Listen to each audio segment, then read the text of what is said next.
All right.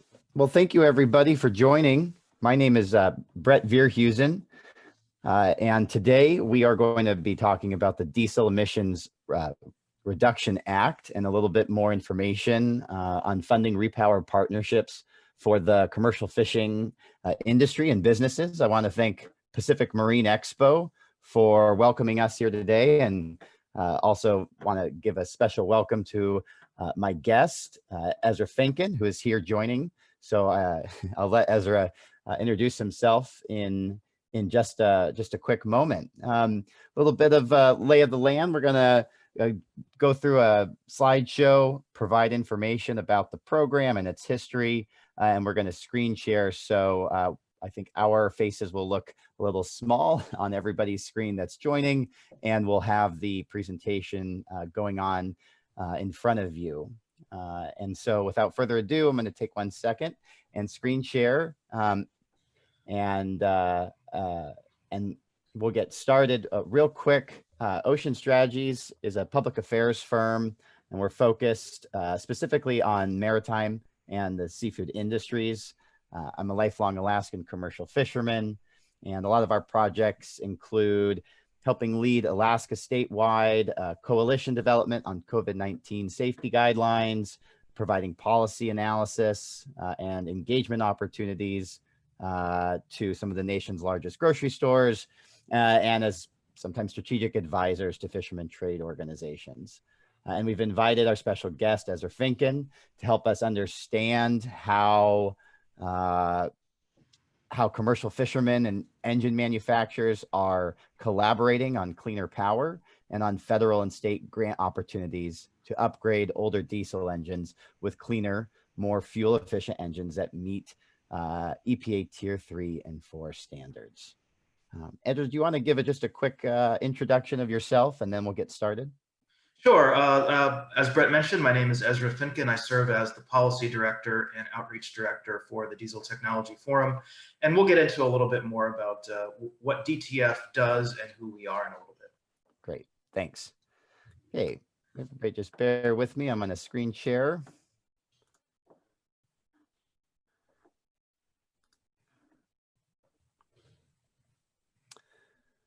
So welcome, and thank you everybody for joining.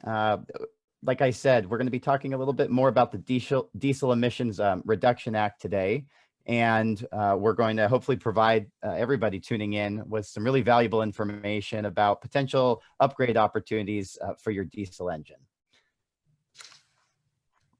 And so, why are we talking today? And I think it's pretty cool that commercial fishermen are really able to talk about some shared policies with diesel engines.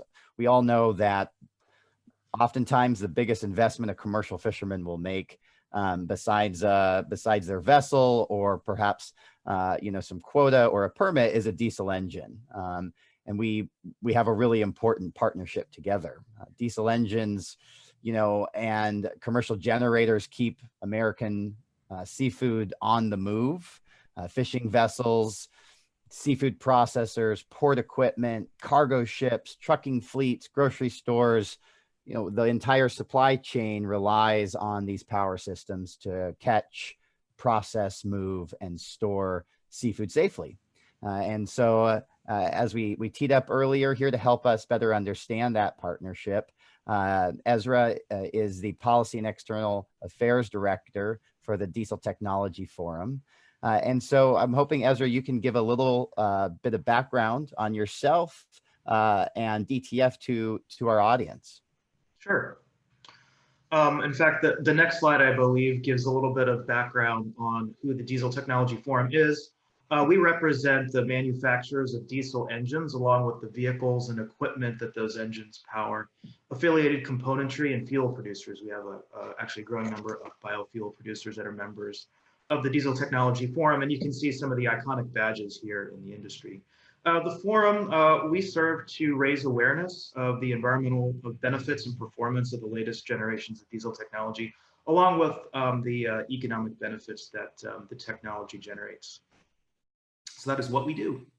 Great. And so let's take a step back and kind of talk about this Diesel Emissions Reduction Act. And I think this may be for some people the first time they've maybe heard about this program. And so I thought it would be helpful, and it's just why I'm really excited to have Ezra join us today, since the Diesel Technology Forum has so much history working on DERA, is to help us kind of understand a little bit more about the program, kind of its origination. And so we're going to go through a little bit more about DERA, and then we can kind of move into how commercial fishermen can apply. And so just to give everybody a little bit more of a run of the show on how things are going to go. So just some information here. So we understand that the DERA program, it was originally authorized in 2005 and appropriated in 2008, and it achieved some impressive results. It really kind of focused on disproportionately impacted communities. It was really focused on reducing climate impacts and improving fuel savings. And while some of DERA's overall grants have specifically addressed commercial fishing engine repowers, there seems to be immense opportunity to further collaborate with tribes, fishing communities, fishing associations, and engine manufacturers to look to the future of clean diesel powering sustainable seafood harvesting in the United States. And so my question to you, Ezra, is to help us understand how and why, can you give our audience more information about why the DERA program was authorized by Congress and its history? Yeah, sure. Maybe at this point, it makes a little bit of sense to talk about why the program specifically focuses on diesel. And just to provide the audience a little bit of background, I think on the next slide we get at that. Basically, 1 out of every 2 economic sectors in the country relies on diesel engines and the vehicles and equipment that they power. And it's diesel for a variety of reasons. Diesel is proven, the fuel is widely available, it's a very reliable technology, but more importantly, it's powerful. So the chart you see here charts the energy density of transportation fuels, and it demonstrates that diesel fuel is the most energy dense transportation fuel around of all the alternatives that are out there. And the diesel engine really is the most efficient means of transferring that energy density into work. The diesel platform is the most energy efficient means of converting the energy density of fuel into work. And that really explains why diesel powers these heavy duty sectors that are responsible for keeping us moving. What you see here are EPA tailpipe emission standards for the variety of heavy-duty vehicles and equipment, including marine workboats. Today, we are in the near-zero emissions world, just as Brett mentioned. For fishing vessels, Tier 3, Tier 4 engines are essentially near-zero emissions. So if you look at the EPA tailpipe standard for PM, those are fine particles, and NOx, those are ozone-forming compounds. Relative to the generation of technology before controls were ever required, we are in a fundamentally near zero emissions clean world today. Looking at the generation of technology developed before those controls were ever required, it's fundamentally cleaner. In fact, looking at commercial vehicles, it's 60 times more clean, if I can use that term, Wow. than previous generations of technology. And looking at marine workboats, that is definitely true. Replacing older engines that power marine workboats and vessels are among the most cost-effective means of delivering clean air benefits immediately. Research commissioned by us, the Diesel Technology Forum, along with our partner, the Environmental Defense Fund, we found that replacing older engines with these near-zero emission solutions that power typical marine workboats, so not necessarily a fishing vessel, but a marine workboat, equate to essentially converting almost 30,000 cars to an EV, or taking almost 100 Class 8 tractor trailers off the road. So these are very, very clean solutions that generate some significant. Was that for just one replacement? That was replacing, yes, understanding that there are a variety of engines, as I'm sure your members know. Yeah. There are a variety of engines that power a marine workboat, typically two. So this was Right. taking two unregulated engines and converting them to a Tier 4 solution. Two Very, very mains. cost effective. So for air Right. quality regulators that have power of the purse, so to speak, to some of these programs to generate air quality benefits, these are very cost-effective solutions. You can generate significant air quality benefits for the communities that need them for a single dollar invested. Wow, that's impressive. That's really that's a lot. And you can imagine if you're talking about a fleet of boats, or a vessel with two mains and or two auxiliaries. I mean, it really kind of compounds. Yeah. And we know the sort of second phase of their research determined that these are very, very long-lived assets. So while Tier 3, Tier 4 engines are required to be manufactured today, there's quite a large population of marine vessels that do not have these solutions. And much like a commercial truck, these are long-lived assets. These vessels on average are on the water about 50 years, and we know that there's a long tail. There's quite a bit of older equipment that's much older than 50 years out in service. So anytime we can replace those older unregulated engines with the new near zero emission solutions, we can generate some very substantial air quality benefits for the communities that need them the most. Right. Got it. Got it. And so replacing these engines faster with incentive programs like Deering can deliver some big, benefits. Can you just tell us a little bit more about, how the program functions, federally and what its mission was on replacing kind of legacy engines? Yeah, like you said, the program's been around for a while. It was first appropriated in 2008. And again, it replaces a variety of heavy-duty on-road, trucks and buses, and off-road equipment, including marine fishing vessels. The program has a 70-30 split, so to speak. So there's a national grant program. 70% of the funds go towards a national grant program, but the states also have 30% of the money that's appropriated to DERA for state activities. And what it does is it provides the owners of older vehicles, equipment, and engines with a little bit of incentive fund. So it doesn't pay for the complete cost of the project. It's just an incentive fund to provide the owners to replace old, higher emitting generations of technology with new, clean.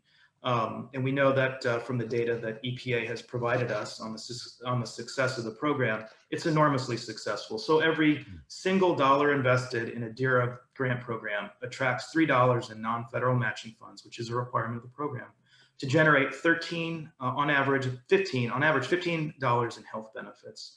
So this is why DERA is probably one of the most most cost-effective clean air program managed by EPA, and collects a lot of bipartisan support on the Hill.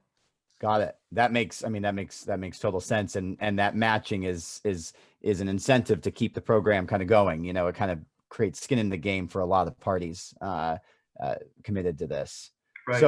So DERA grants were originally intended to replace, other fleets like Class 8 trucks and school buses, and now we've kind of are looking at other benefits to other industries as the program matures, and that's where ports and maritime and commercial fishing industry would really kind of potentially come into play here.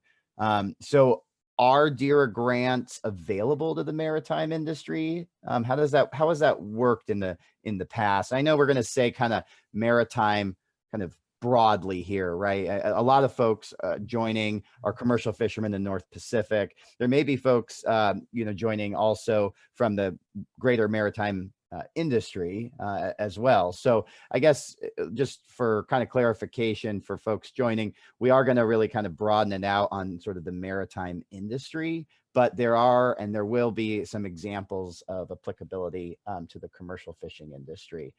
So it sounds like you have worked. I know we've talked a little bit prior to this. You have seen some and conducted some work where DERA grants have applied to the broader maritime industry. Oh, yes, absolutely. EPA that manages this program has identified ports as a major priority area, and there's a specific reason for that. You know, ports are definitely part of the supply chain, and as I mentioned, there are a lot of what we call frontline communities. So these are communities located near the ports, and as the infographic that you see here, there's a lot of heavy-duty engines in use in ports, and the EPA has identified ports that are near these communities as priority regions to receive some cleaner benefits, and DERA is one of the prime programs that replace these older, higher emitting heavy duty diesel engines and the vehicles equipment they power with new. So we will continue that to see that focus by EPA on improving emissions for communities that need them the most, notably these frontline communities that are located near ports. Got it. Got it. Yeah, and this is a pretty cool infographic. I'm looking at my other screen, here, but just really understanding the how many pounds can be reduced of NOx, and you go through the supply chain here, and this is a lot of the work that Ocean Strategies has done over the years, as well as really connect all the dots in the seafood supply chain, because we all are connected. We're dependent upon sustainable resources to come back every year, but we're also dependent upon clean technologies to keep us to keep our vessels powered. But it only just starts at the commercial vessel. I mean, you can kind of see through this infographic, it's going to move from commercial vessel to shipping to reach stacker to all these gantry cranes. I mean, it really just kind of compounds the power of seafood can have on business. And I think this is a really interesting infographic that you shared. I appreciate that. So ports and workboats are becoming more of a focus for DHA grants, which is good. I think it's also really helpful that our elected officials and leaders in our communities understand the economic importance of our industries. Congress is the one that is appropriating funds for DERA, and so it's good that our leaders understand and hear about how our industries together are contributing to the economy, but also contributing to health and safety of communities, and also powering fishing vessels to provide food to the country. And so it's good that I always think it's good that officials do understand the importance of how everything is working, in their working waterfront. And so we know that every year DERA program needs to be appropriated. Can you give us an idea of how much federal funding is available, and why does it need to be approved every year? You were talking about a split, and I think folks would find that pretty interesting. Sure. DERA is currently appropriated at 87 million, which is very close to the amount that Congress had authorized. So, Congress had established that it wanted 100 million, and the appropriators gave the program 87 million for the current year. For those that work in Washington, we consider that a win. We see some green shoots. I believe the House and the Senate look to continue that level funding at 87 million a year for the next coming fiscal year. So we'll keep our fingers crossed. But like I said, that is a win. DERA is supported by a large number of folks. It's not just industry and the users, of course, that support the equipment, but it's a large collection of environmental groups and health advocates, the American Lung Association, that understand the importance of DERA to generate these much needed emission reductions, particularly for the communities that need them the most, including those frontline communities located near ports. So in the coming year, we anticipate that EPA will continue its traditional management of the program. Again, that's 70% allocated towards a national program. And then a 30% goes directly for the states to manage their state level programs. Yeah, it's a pretty impressive coalition of, I mean, you mentioned bipartisan. I mean, it's also the coalition that supports DERA ranges from specific diesel engine companies to the forum, but also some NGOs we've seen. But then you see like the American Trucking Association, makes sense, has a big fleet. Seafood Harvesters of America, Commercial Fishing Organization. I mean, it really kind of spans a gamut of everybody who depends on a diesel engine to power their operation. Yeah, it's a really impressive program. Something I'm just in the past couple of years, learning a lot more about. I'm really thankful that you took the time today to educate me and educate the audience joining from Pacific Marine Expo about the program, because I think there's a lot of good future and hopefully a lot of good collaboration for our industry to help kind of support the program. And so every year Congress needs to approve DERA appropriations, whose funds then get distributed through federal and state programs. And then there's a substantial amount of funding that's available. All that funding or a grant, if a entity receives it, isn't going to pay for the replacement of entire engine. It's just going to help with some of the cost. And so I want to now give our audience some information and resources about how they can learn more and apply. There's no, I should say that it's not just a simple application. It's a very iterative process. And we have learned from a few commercial fishing groups who have applied that it can be,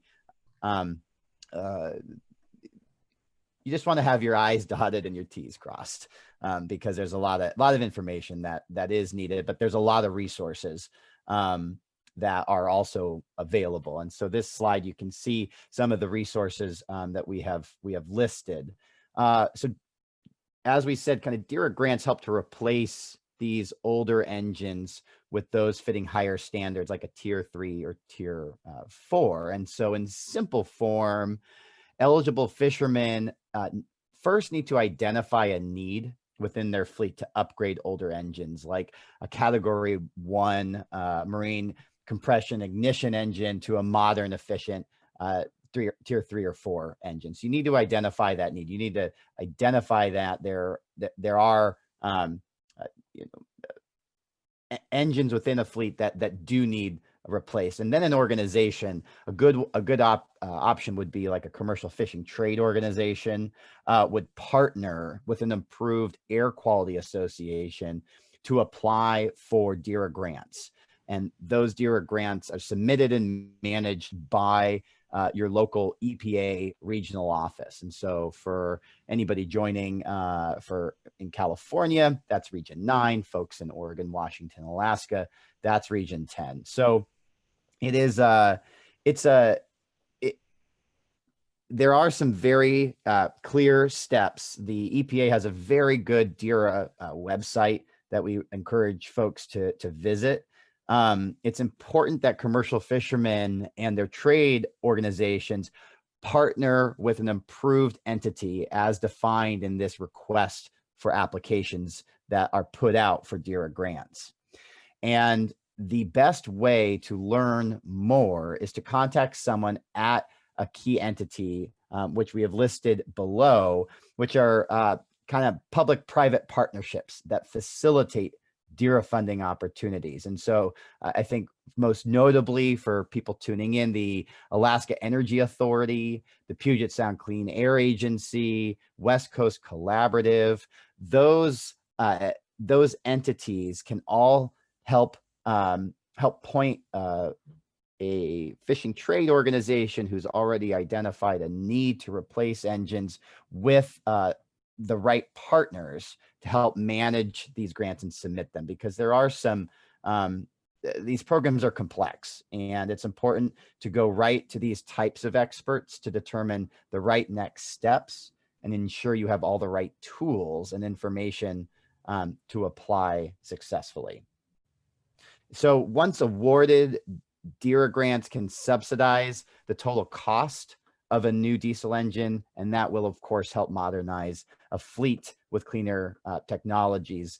I mentioned before, the EPA website really is a good resource. If you just go to www.epa.gov/DERA, that should really help folks on tuning in to find a lot more information about how to apply, what are the steps. There's a lot of free webinars that are given. There's really good fact sheets and really all the information you need to learn more about application. Some participants now may be kind of going, well, which engines may be eligible for upgrade? And you'll definitely recognize many of them from, our North Pacific and West Coast fisheries. Some popular engines, are, a Detroit 892 and the Isuzu D100, a John Deere 6068, Volvo D60, a really popular one especially for any Bristol Bay fishermen, the ever worthy Cat 3208 is also a potential option. So just to give some idea, that's definitely not a full list, but I think people may be kind of interested on which engines may be eligible. And this is a pretty interesting tool. I'm going to ask Ezra to maybe explain it a little bit more, but there is a tool that's used called the Diesel Emissions Quantifier that can help estimate emission reductions of an engine replacement. Where is this tool found, and how can it be used? Yeah, this is a really cool tool that EPA has developed, particularly specifically for DERA applications. So in order to receive a grant, the EPA needs to determine how cost effective your project is. And in order to do that, they need to estimate the tons of emissions that are reduced from the project that you have applied for. In order to do that, they developed this tool to essentially provide that information to EPA. And you can see here on the right, these are the only inputs that you need to be able to provide in order to generate the data that EPA needs to score that project. So we know that marine workboat engine replacements are the most cost-effective solution. So it's not a hard sell. But again, this is information that that is available on EPA's website under their Clean Diesel Grant Program. So again, just visit EPA and you can navigate their site to find the diesel emission quantifier tool. But again, if you're interested in submitting an application, the folks that Brett mentioned on the previous slide, they can definitely point you in the right direction and help you fill this out. But it is a very easy to use, user-friendly online tool. Yeah, thank you. And again, I'm just going to go back a slide just if people are taking notes. We recommend kind of starting at the EPA DERA website to learn more, and then feel free, I think, to look more into the West Coast Collaborative, the Alaska Energy Authority, Puget Sound Clean Air Agency to get a little bit more information and to see if there's a possibility for applying. I will say that one thing I did learn was that as you were kind of explaining, the original intent of this program was to really focus on kind of disproportionately impacted communities. But in Alaska, I recently learned that there was some key geographies that were identified for potential DERA grants, in years past. But actually, I believe that now the geographic scope of communities that are potentially impacted by diesel emissions is looked like to me almost coast-wide in the state. So so it's not really I would say that there seems to be more opportunities for folks where folks can apply from more regions than in the past, which I think will hopefully create some interest. So couple more questions, and then we'll kind of wrap up the presentation today. I've learned a lot about DIRA in the past couple of years, more with the program and how to apply. I'm happy to be a resource for folks tuning in, but I'm curious from a little bit more taking a zoom out with the Diesel Technology Forum to ask you, Ezra, can you tell us a little bit more? Can you tell our audience what the future holds for the diesel engine industry? I know there's a lot of kind of exciting moving parts happening, a lot of forward advancement, and I'd be very curious if you could educate myself and folks listening in about what the future holds for the industry that you represent. Sure thing. Yeah, we're excited to talk about the future for diesel, and we really feel that the future for diesel is bright. We know that there are a lot of alternatives today, particularly in the commercial trucking and bus space. Folks that are looking to replace old commercial vehicles, buses with new, have a lot of options out there, and they will definitely in the future. And we think and feel that diesel is definitely an option for the future. So today, as we presented information earlier, we're in the near zero emission space. Tier 3, Tier 4 engines are delivering some big benefits in terms of criteria pollutant reduction. And we know that our members, our manufacturer members, are hard at work taking that current near zero capabilities closer to zero. So truck and engine manufacturers and other stakeholders in the commercial truck space are working with EPA on the Cleaner Trucks Initiative to drive criteria pollutant reductions closer to zero. So that's happening. The diesel engine is already the most energy efficient internal combustion engine on the market today. And engine efficiency, work continues to make that fuel sipping diesel engine sip even less fuel in the future. So we will definitely see a lot of work being done on engine efficiency hit the marketplace very soon. Hybridization is another space where we're really excited, and we see a bright future for diesel. In fact, hybridization in the off-road sector is probably much more successful than it is in the passenger vehicle space, where folks may be aware of hybrid technology. We're seeing the adoption of hybrid construction and agricultural equipment become very, very popular in the marketplace, and even in the marine sector, we do see some advanced hybrid solutions available in the marketplace in the marine sector. But on the next, that's something that's been kind of talked a lot about is some of the hybridization of a fleet, so to speak. And it seems like the commercial, speaking from the commercial fishing industry, but marine, it kind of follows the ag, right? A lot of our same equipment is used from what was kind of proven or used in the agriculture industry and then applied for marine purposes. And so that sounds pretty exciting on how it could apply to this industry. Yeah, you're able to couple the near zero emission criteria pollutant benefits, NOx and PM, with a more efficient engine, and you have some energy storage capabilities through hybrid to achieve some very, very substantial sustainability targets in terms of carbon dioxide reduction. Very cool. On the next slide, we're also here at the Diesel Technology Forum. We also view fuel as a diesel technology. There have been major advancements in biofuels that are delivering immediate greenhouse gas reductions. And the chart you see here comes from the state of California of all the advanced biofuels that have been incentivized through various programs in the state of California. You can see the cumulative reductions in terms of carbon dioxide from their uptake. And it's renewable diesel fuel and biodiesel fuel that have cumulatively reduced the most greenhouse gas reductions in the state of California as of 2019, the last year for which data is available.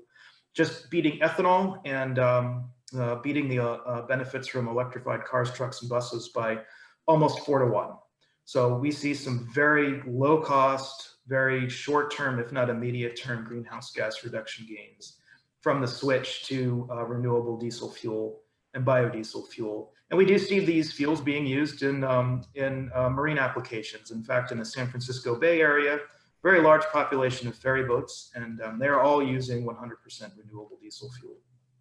Interesting. And how is that going for that fleet? What do you have any?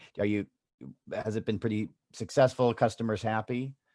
Yeah, renewable diesel fuel is a very interesting fuel. It meets the same chemical engineering specs standards as petroleum diesel fuel. So there's, from an engine standpoint, there's no difference from using petroleum diesel and renewable diesel fuel. And that's why you can use renewable diesel fuel as a 100% replacement to petroleum. And the engine essentially doesn't know the difference.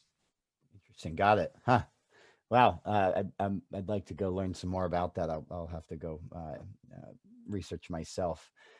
Well, we're going to wrap things up now. We're getting close to time. I'm going to give a little bit more information just to reiterate more about the DERA program to folks. I first really want to thank Ezra for joining. It's really, I really enjoy when, like I said, these industries who are all involved one way or another in the seafood sector, whether it's a commercial harvester, fishing, or, a diesel engine that's powering our boat, it keeps us safe.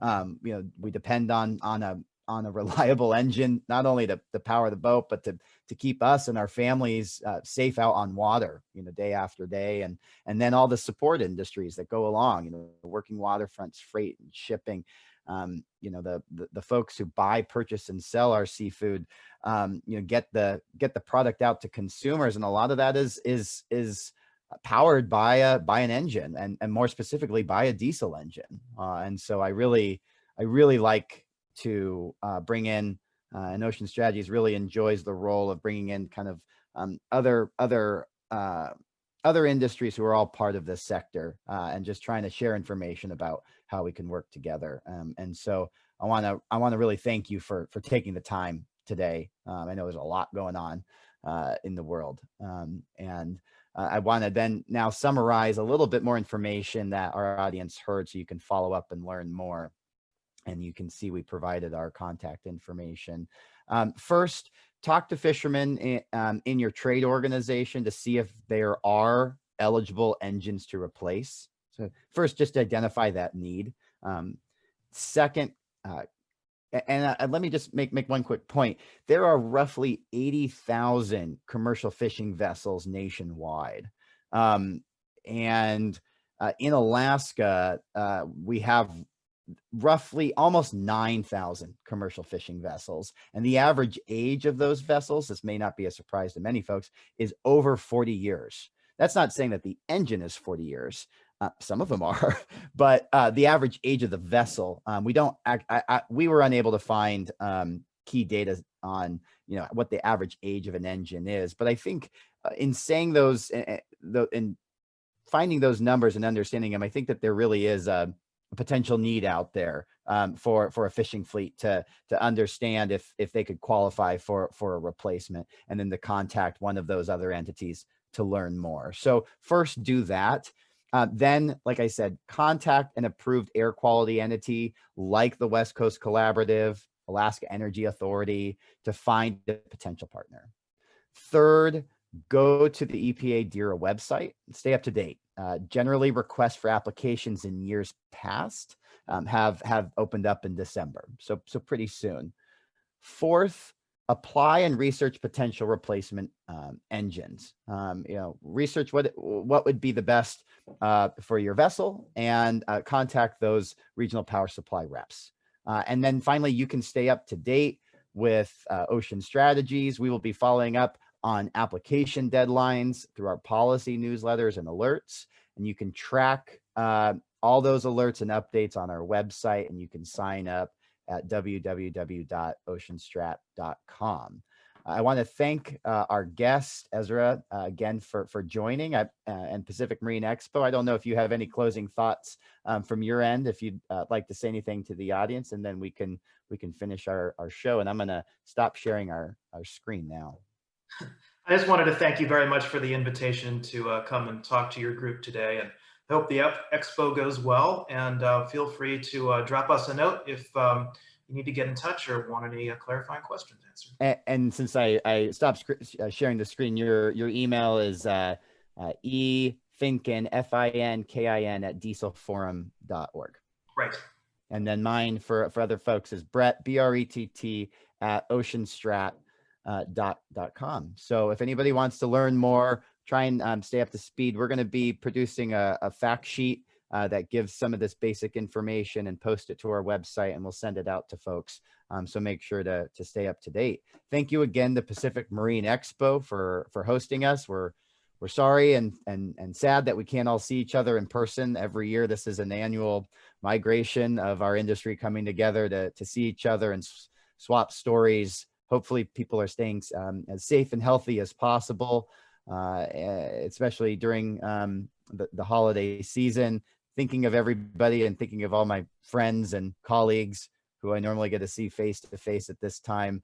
And I hope 2021 is a time that we can all come together again. So I appreciate everybody's time, and thank you very much.